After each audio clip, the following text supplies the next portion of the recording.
हाल ही में हमने पहलगाम में टेररिज्म का बहुत ही घिनौना रूप देखा। इस दुख की घड़ी में जो मित्र देश हमारे साथ खड़े रहे, मैं उनका आभार व्यक्त करता हूं। यह हमला केवल भारत की अंतरात्मा पर भी आघात नहीं, यह मानवता में विश्वास रखने वाले हर देश, हर व्यक्ति को खुली चुनौती थी। ऐसे में प्रश्न उठना स्वाभाविक है, क्या कुछ देशों द्वारा आतंकवाद का खुलेआम समर्थन हमें स्वीकार्य हो सकता है? एक्सेलेंसी, हमें स्पष्ट रूप से और एक स्वर में कहना होगा कि आतंकवाद पर कोई भी डबल स्टैंडर्ड स्वीकार्य नहीं होंगे। हमें मिलकर आतंकवाद का हर रंग में, हर रूप में विरोध करना होगा। ये मानवता के प्रति हमारा दायित्व है। एक्सेलेंसी, अब मैं दूसरे स्तंभ सी यानी कनेक्टिविटी पर अपने विचार रखना चाहूंगा। भारत का हमेशा से मत रहा है कि मजबूत कनेक्टिविटी से केवल व्यापार ही नहीं, बल्कि विश्वास और विकास के द्वार भी खुलते हैं। इसी सोच के साथ हम चाबहार पोर्ट और international north south transport corridor जैसे इनिशिएटिव पर काम कर रहे हैं। इनसे हम अफगानिस्तान और मध्य एशिया के साथ संपर्क बढ़ा सकते हैं। हमारा मानना है कि कनेक्टिविटी के हर प्रयास में संप्रभुता और क्षेत्रीय अखंडता का सम्मान होना चाहिए। यही एससीओ चार्टर के मूल सिद्धांतों में भी विदित है। Connectivity that bypasses sovereignty, losing trust and meaning. Excellency, तीसरा स्तंभ है ओ यानी opportunity. Opportunity for cooperation and reform. 2023 में भारत की अध्यक्षता के दौरान नई ऊर्जा और विचारों का संचार हुआ है। स्टार्टअप और innovation, traditional medicine, youth empowerment, digital inclusion और फेयर बुद्धिस्ट हेरिटेज जैसे नए विषयों को अपने सहयोग में जोड़ा। हमारा प्रयास था कि एससीओ को सरकारों के परे भी ले जाए। सामान्य मानवी, यंग साइंटिस्ट, स्कॉलर्स और स्टार्टअप को भी आपस में जोड़े। हमारे पीपल टू पीपल टाइम को दृढ़ता देने के लिए मैं आज एक और सुझाव रखना चाहूंगा। एससीओ के अंतर्गत एक सिविलाइजेशन डायलॉग फोरम बनाया है। इससे हम अपनी प्राचीन सभ्यताओं, कला, साहित्य और परंपराओं को वैश्विक मंच पर साझा कर सकते हैं। एक्सेलेंसी, आज भारत रिफॉर्म, परफॉर्म, ट्रांसफॉर्म के मूल मंत्र पर आगे बढ़ रहा है। कोविड हो या वैश्विक आर्थिक अस्थिरता, हमने हर चुनौती को अवसर में बदलने का प्रयास किया। हम लगातार वाइड रेंजिंग रिफॉर्म पर काम कर रहे हैं। इस देश में विकास के साथ साथ अंतर्राष्ट्रीय सहयोग के लिए भी नए अवसर खुल रहे हैं। मैं आप सभी को भारत की विकास यात्रा से जुड़ने के लिए आमंत्रित करता है। एक्सेलेंसी, यह खुशी की बात है कि एससीओ भी समय के अनुरूप इवॉल्व हो रहा है। ऑर्गेनाइज क्राइम, ड्रग ट्रैफिकिंग और साइबर सिक्योरिटी जैसे समकालीन चुनौतियों से निपटने के लिए 4 नए केंद्र बनाए जा रहे हैं।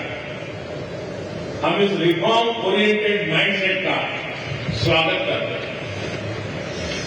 वैश्विक संस्थानों रिफॉर्म के लिए एससीओ सदस्य आपसी सहयोग बढ़ा सकते हैं।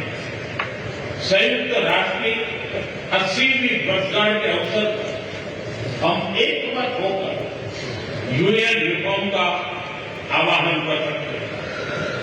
ग्लोबल साउथ की आकांक्षाओं को आउटडेटेड फ्रेमवर्क में कैद रखना भावी पीढ़ियों के प्रति घोर अन्याय है। नई पीढ़ी के बहुरंगी सपनों को हम पुराने जमाने की ब्लैक एंड व्हाइट स्क्रीन पर नहीं दिखा सकते। स्क्रीन बदलनी ही होगी। एचसीओ मल्टीलेटरलिज्म और इंक्लूसिव वर्ल्ड ऑर्डर का मार्गदर्शक बन सकता है। मुझे खुशी है कि इस महत्वपूर्ण विषय पर आज एक स्टेटमेंट जारी किया जा रहा है। एक्सेलेंसी, हम सभी पार्टनर्स के साथ समन्वय और सहयोग के साथ आगे बढ़ रहे हैं। मैं एससीओ के अगले अध्यक्ष किर्गिस्तान के राष्ट्रपति और मेरे मित्र प्रेसिडेंट जपारोव को शुभकामनाएं देता हूं। बहुत बहुत धन्यवाद। प्रधानमंत्री Narendra Modi SCO plenary summit को संबोधित कर रहे थे और उन्होंने शी जिनपिंग का धन्यवाद दिया इस आयोजन के लिए, और उन्होंने खास तौर से इस बात के लिए धन्यवाद दिया कि आतंकवाद जैसे महत्वपूर्ण मुद्दे को इस बैठक में उठाया गया है। उन्होंने कहा कि आतंकवाद जिसको लेकर हम बहुत समय से पीड़ित हैं, इस हमले को और इस आतंकवाद के मुद्दे को उठाना ये एक बहुत बड़ी उपलब्धि इस एससीओ मीटिंग की है। पहलगाम हमले का भी उन्होंने जिक्र किया और उन्होंने कहा भारत की अंतरात्मा पर यह हमला था। प्रोफेसर जोशी हमारे साथ जुड़ी हुई हैं। प्रोफेसर जोशी, ये जो बात प्रधानमंत्री ने कही है, प्रधानमंत्री नरेंद्र मोदी ने खास तौर से आतंकवाद को इस बैठक में इस मुद्दे को उठाना, उन्होंने इसे उसके लिए बधाई दी है शी जिनपिंग को। इसका सीधा मतलब ये है कि ये हमने पहले की भी बैठकें देखी हैं जब आतंकवाद को लेकर बैक चैनल्स में ये बातचीत होती थी कि ये उसका हिस्सा होगा कि नहीं फाइनल समिट का। आज उस पर बात हो रही है और शी जिनपिंग खुद कह रहे हैं, प्रधानमंत्री धन्यवाद दे रहे हैं। कैसे देख रही हैं आप? सुचरिता जी, कल भी हमने इस पर चर्चा की थी और हमने कयास लगाए थे कि जिस तरह से संवाद से सहजता की ओर गए हैं दोनों ही देशों के राष्ट्राध्यक्ष, तो कल जब समिट में नेता अपने विचार रखेंगे तो उसमें आतंकवाद का मुद्दा अवश्य उठेगा। आज ये देखना सुखद रहा कि हमारे माननीय प्रधानमंत्री ने आतंकवाद के मुद्दे पर खुल के बातचीत की। उन्होंने एससीओ का जो पहला एक स्तंभ है वो सिक्योरिटी के रूप में पूरा आतंकवाद से जोड़ करके उन्होंने समझाया, और उसमें उन्होंने टेरर फंडिंग, टेरर फाइनेंसिंग की भी बात की। तो सीधे सीधे इशारा कहां था वो सारे सदस्य देश और पूरा विश्व समझ रहा होगा। ये देखना और भी सुखद रहा कि उनके पहले शी जिनपिंग ने स्पष्ट शब्दों में किसी भी प्रकार के आतंकवाद के खिलाफ किसी भी प्रकार का टॉलरेंस नहीं बर्दाश्त किया जाएगा, और आतंकवाद, उग्रवाद, अतिवाद सबकी बात करते हुए उन्होंने एक कड़ी चेतावनी अपनी तरफ से दी। और मैम ये चेतावनी एक बहुत बड़ा संदेश दी गई है। मैम मैं बख्शी सर को जोड़ना चाहूंगी। बख्शी सर, जिस मंच पर ये चेतावनी दी गई है वहां शहबाज शरीफ भी है, उसके सामने पहलगाम का जिक्र किया गया है और ग्लोबल फोरम में कर दिया गया है। अब चर्चा इसी पर एजेंडा सेट हो चुका है। नहीं, बिल्कुल सही बात है साहब। 7 बार टेररिज्म को मेंशन किया है इस छोटे वक्तव्य में प्रधानमंत्री जी ने। उन्होंने कहा है no double standards on terrorism. जिन लोगों ने पहलगाम की दुखद घटना के समय हमारा सहयोग दिया उनको आभार व्यक्त किया है। साइबर टेरर की बात करी है, और वो जो है वो कह रहे थे कि terror is a threat to peace, no double standards on terror, trans border terror, उसके लिए भारत सदियों से इसको सह रहा है। एससीओ का उन्होंने बड़ा अच्छा एक विश्लेषण किया। S for security, C for connectivity, O for opportunity. अरे बहुत बड़ी इस वक्त जो है हमारे पास एक अपॉर्चुनिटी है। जो समीकरण विश्व का बदली हो रहा है, यूनिपोलर मूवमेंट खलास और मल्टीपोलर वर्ल्ड ऑर्डर उभर कर आ रहा है।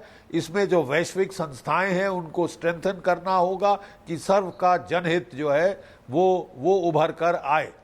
आई थिंक उन्होंने बहुत अच्छा वक्तव्य दिया है, वेरी पावरफुल। जहां तक पाकिस्तान का सवाल है, देखिए आप समझते हैं चीन अंधा है क्या? 86 अरब डॉलर का उसका कर्जा उसने दिया हुआ है पाकिस्तान को। अरबों डॉलर लगाए हैं चाइना पाकिस्तान बेल्ट रोड के अंदर जी, इकोनॉमिक कॉरिडोर में। 80% पाकिस्तान के हथियार चीन से आते हैं। और कूद मारी, छलांग मारी मुल्ला आसिम मुनीर ने और जाके डोनाल्ड ट्रंप की गोद में बैठ गया, जो कह रहा है कि मेरा मेन शत्रु चीन है। मैं दोनों चीन और मैं भारत और पाकिस्तान दोनों को इकट्ठा करके चीन से लड़ाऊंगा। ठीक है साहब, और मैं दोनों में के बीच में बुलाऊंगा, आदेश दूंगा कि मैत्री करो, जफ्फी मारो, खत्म, कश्मीर खत्म, बस मैजिक वॉन्ड नहीं चलेगा साहब। ये जो आज आप कह रहे थे कि आप रशिया चीन में बैठकर 24 घंटे में खत्म करेंगे। और सर हमने पिछले कुछ समय में देखा है, पिछले दशक की अगर मैं बात करूं तो पाकिस्तान के समर्थन में कई आतंकवादियों के नाम को लेकर वीटो करने में चीन का हाथ रहा है, ये हकीकत है। लेकिन वो हकीकत क्या बदलने की ओर है, क्योंकि हम इसे एक बड़ा कदम मानते हैं। भले ही आम लोग शायद इस बात को कितना समझे, इसीलिए आप जैसे अनुभवी लोगों से उस बात को समझाते हैं कि इंटरनेशनल रिलेशंस में इस तरह की बात को सार्वजनिक मंच पे रखने के लिए भी बहुत मेहनत करनी पड़ती है और बैक चैनल्स के जरिए करनी पड़ती है। वो आज हुआ है और आज आतंकवाद के मुद्दे पर शी जिनपिंग खुद बात कर रहे हैं और आज प्रधानमंत्री नरेंद्र मोदी उन्हें धन्यवाद दे रहे हैं कि इस बड़ी समिट से एक तरह से आपने मान्यता दी है कि आतंकवाद के खिलाफ ये लड़ाई सबकी है।